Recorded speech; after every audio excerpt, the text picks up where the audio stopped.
سلام، امیدوارم حالتون خوب باشه. تو این ویدیو میخوایم بریم سراغ ماهی‌های لب شور یا برکش وادر. پس حتما تا انتهای ویدیو رو همراه من باشید و لایک و کامنت و سابسکرایب یادتون نره. مرسی. خب، آکواریوم لب شور چیه؟ لب شور یا برکش وادر به آبی میگن که شوری نزدیک به آب شیرین و نزدیک به آب شور داره. یعنی یه چیزی بین آب شیرین و آب شوره. توی طبیعت اون قسمت هایی که رودخونه ها به دریاها وصل میشن رو بهش میگن لب شور یا برکش وادر. برای آکواریوم لب شور میشه از نمک های مخصوص یا نمک های آکواریومی استفاده کرد. توجه کنین که از نمک های معمولی یا یوددار استفاده نکنین. چگالی آکواریوم لب شور باید بین 1/5000 تا 1/12000 باشه. و برای اینکه بفهمید شوری آبتون یا چگالیش چقدره میتونید از رفرکتومتر یا هیدرومتر استفاده کنید برای اینکه یه وقت شوری آب آکواریومتون زیاد بالا پایین نشه. خب حالا که فهمیدیم آکواریوم لب شور چیه، بریم سراغ ماهیاش. ماهی اول گابی زنبوریه.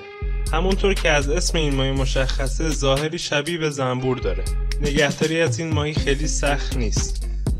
بهتره این ماهی رو تو دسته های 5 تایی یا 6 تایی یا حتی بالاتر نگهداری کنید. برای تغذیه‌اش میتونید از غذاهای خشک، غذاهای منجمد یا غذاهای زنده استفاده کنید. این ماهی رو توی آب شیرین میتونید نگهداری کنید، هرچند که لب شور بهتره.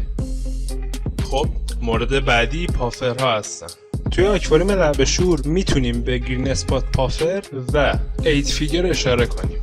برای تغذیه پافرها میتونید از بلاد ورم، میگو، بلک ورم یا کرم خاکی استفاده کنید. بهتره هر از گاهی هم غذاهای سفتی مثل صدف یا حلزون رو بهشون بدید. پافرها به خاطر دندونایی که دارن باید هر از گاهی بهشون غذاهای سفتی مثل صدف یا حلزون داده بشه که این دندون زیاد رشد نکنه. بهتره این پافرها رو توی همون لب شور نگهداری کنید و هر چقدر که سن این ماهی بره بالاتر باید شوری آبشون بیشتر بشه. خب مورد بعدی ماهی اسکاته. توی اسکات ها میشه به سیلور اسکات، گرین اسکات و رد اسکات اشاره کرد. برای تغذیه اسکات ها میتونید از غذاهای گیاهی، غذاهای خشک شرکتی، میگو، بلاد ورم استفاده کنید. ماهی اسکات رو توی آب شیرین هم میشه نگهداری کرد. خب ماهی بعدی مونوآنجله.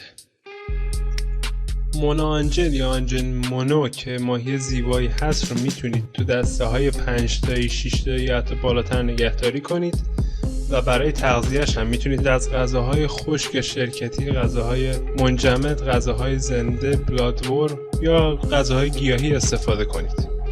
این ماهی رو توی آب شیرین میشه نگهداری کرد ولی توی آب لب شور میتونه بیشتر عمر کنه. خب مورد بعدی آرچرفیش یا ماهی آبپاشه. البته این ماهی با اسمای کماندار یا تیرانداز هم شناخته میشه. یه نکته جالب در مورد این ماهی اینه که این ماهی شکارچیه و با پرتاب به سمت حشرات بالای سطح آب باعث میشه این حشرات بیفتن داخل آب و از اونا تغذیه کنن. به خاطر همین هم است که به این ماهی میگن تیرانداز یا آبپاش.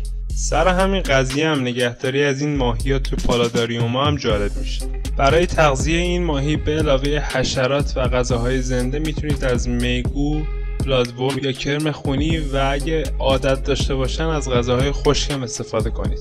این ماهی رو تو آب شیرین هم میشه نگه داشت. خب مورد بعدی ماتکیپر یا گلخورک. گلخورک ها موجودات جالبی هن چون که اکثر تایمشون رو روی خشکی هن و مثل قورباغه از طریق پوستشون میتونن هوا رو جذب کنن یا نفس بکشن و اینکه باید بدنشون مرطوب باشه. یه نکته دیگه در مورد این ماهی‌ها اینه که اینا وقتی بیرون از آب هستن دید بهتری دارن و تقریبا یه دید 360 درجه دارن.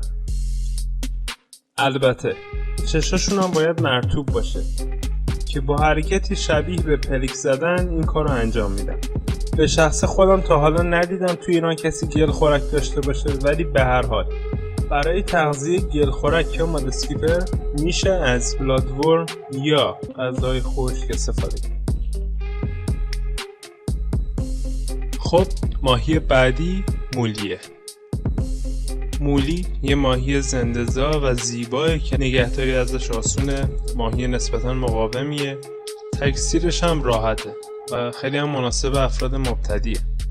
برای تغذیه این ماهی میتونید از غذاهای خشک یا آرتمیا استفاده کنید. مولی رو توی آب شیرین هم میشه نگهداری کرد. ماهی بعدی ماهی شارک کلمبیاییه. شارک کلمبیایی یا شارک بال سیاه که از خانواده گربه ماهی است توی آکواریوم میشه با بلادورم یا کرم خونی، غذاهای زنده، غذاهای خشک یا همچنین غذاهای منجمد تغذیهش کرد. فکر کنم این ماهی رو بشه توی آب شیرین نگهداری کرد، ولی خب بهتره توی لبه شور باشه. خب یه نکته در مورد این ماهی اینه که حتما باید توی آبشون دقت کنید. در ضمن اینا فقط تعدادی از ماهی‌های لبه شور بودن، به علاوه اینا ماهی‌های دیگه‌ای هم هستن که لبه شورن. خب اینم از این. خیلی ممنون که تا اینجای ویدیو رو تماشا کردید. لایک و کامنت و سابسکرایب یادتون نره و تا ویدیوهای بعدی خدا نگهدار.